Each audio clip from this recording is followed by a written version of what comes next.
तो अभी गुजरात में शांति बने रखो, मैं बहुत जल्दी लौटूंगी और वापस से अपने काम में लगूंगी। मेरी राह देखना बच्चे, मेरी राह देखना।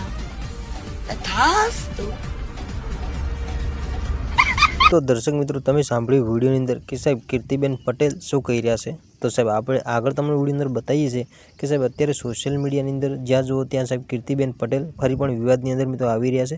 તો દર્શક મિત્રો તમને ખબર હતી કે સાહેબ ગઈકાલે શિવરાત્રી હતી અને સાહેબ મહાશિવરાત્રીનો સાહેબ મેળો એટલે કે સાહેબ અત્યારે આપણે જે જૂનાગઢની અંદર ભરાય છે ત્યાં સાહેબ કાલે જે મહાશિવરાત્રીનો મેળો હતો અને એની અંદર સાહેબ બધા સાધુ સંતો સાહેબ એક મુરગી કુંડની અંદર સાહેબ ત્યાં બધા સાહેબ સ્નાન કરવા જાય છે અને જેની અંદર સાહેબ કીર્તિબેન પટેલ પણ આ સાધુ સંતો સાથે મિત્રો મુરગી કુંડની અંદર સ્નાન કરવા પડ્યા અને દર્શક મિત્રો એના પછી મિત્રો આ કીર્તિબેન પટેલ મિત્રો અત્યારે વિવાદની અંદર મિત્રો સામે આવી ગયા છે। તો દર્શક મિત્રો વાત કરીએ મિત્રો કીર્તિબેન પટેલ શા માટે મિત્રો તે મુરગી કુંડની અંદર સ્નાન કરવા પડ્યા છે તો બધી માહિતી મિત્રો આપણે આગળ વિડીયો અંદર આપવાના છીએ। તો દર્શક મિત્રો વિડીયો અંદર અંત સુધી બન્યા રહેજો અને આપણી આ ચેનલ પર સાહેબ પહેલી વાર ને નવા આવો છો તો ચેનલ એક સબસ્ક્રાઈબ કરતા જજો જેથી કરી આવનારા સમયની અંદર અનેકો વિડીયો મળતા રહે તમને સૌથી પહેલાં।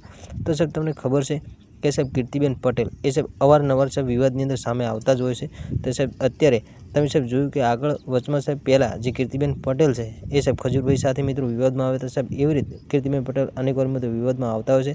દર્શક મિત્રો અત્યારે કીર્તિ પટેલ મુરગી કુંડને લઈ અને મિત્રો અત્યારે વિવાદમાં સામે આવી રહ્યા છે। તો દર્શક મિત્રો આગળ કીર્તિબેન પટેલે મિત્રો એક વિડીયો અંદર જણાવ્યું છે કે હું લાઈવની અંદર મિત્રો આજ 5 વાગે આવીશ અને પછી મિત્રો કીર્તિબેન પટેલે કીધું છે તમારા બધા સવાલના જવાબ હું આપીશ। તો દર્શક મિત્રો આગળ મિત્રો કીર્તિબેન પટેલ શું મિત્રો વાતનો ખુલાસો કરશે બધી માહિતી મિત્રો આવતા વિડીયો અંદર આપીશું। તો દર્શક મિત્રો આ આટલી જ માહિતી મળશે બીજા વિડીયો સાથે।